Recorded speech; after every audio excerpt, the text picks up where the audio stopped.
Bonjour. Alors, es-tu, toi aussi, un as de la hauteur, un maestro, une maestra? À quoi est-ce que ça sert de développer l'oreille au niveau des hauteurs spécifiquement? Comment est-ce qu'on peut faire? Etc. Donc, j'ai pris des notes, je vais honteusement les lire.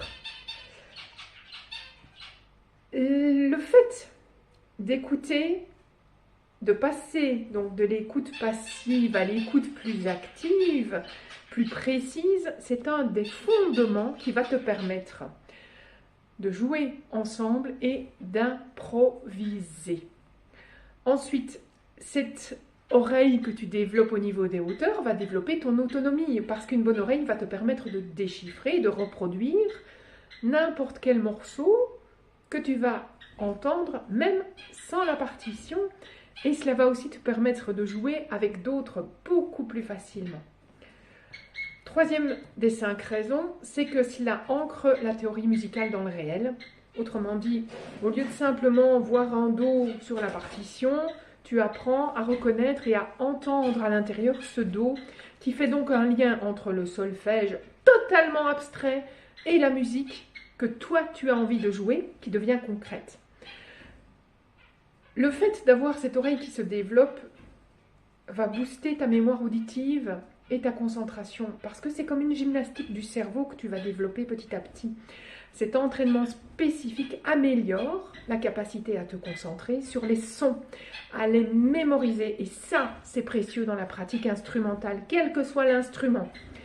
Ensuite, tu peux utiliser cet exercice de dictée comme un exercice ludique, c'est pas obligé d'être chiant une dictée. Oublie tous les exercices rébarbatifs.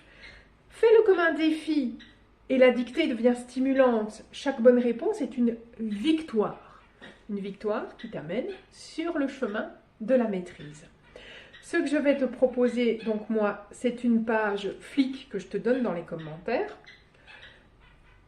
Les formes de cette dictée, donc de notes et uniquement de hauteur de notes, tu as les 1, 2, 3, 4, 5 où je te demande de colorier les bonnes notes. Alors soit ça monte, soit ça descend, je ne fais pas de zigzag.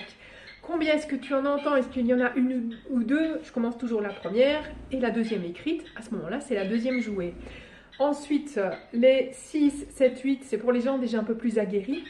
Il y a un moment dans chaque phrase où je joue une altération qui n'est pas écrite. Je te demande de mettre l'altération avant la note. Alors, dans la partition numéro 6, ce sera obligatoirement un bémol.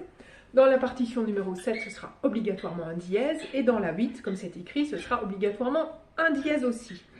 Cet exercice est disponible à partir de la 2e année de formation musicale.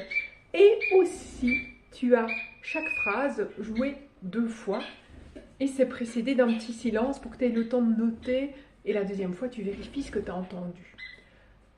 À la fin, tu as la correction. C'est génial, non?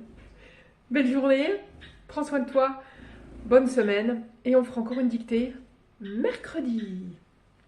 Et là, ce sera une dictée rythmique. À bientôt!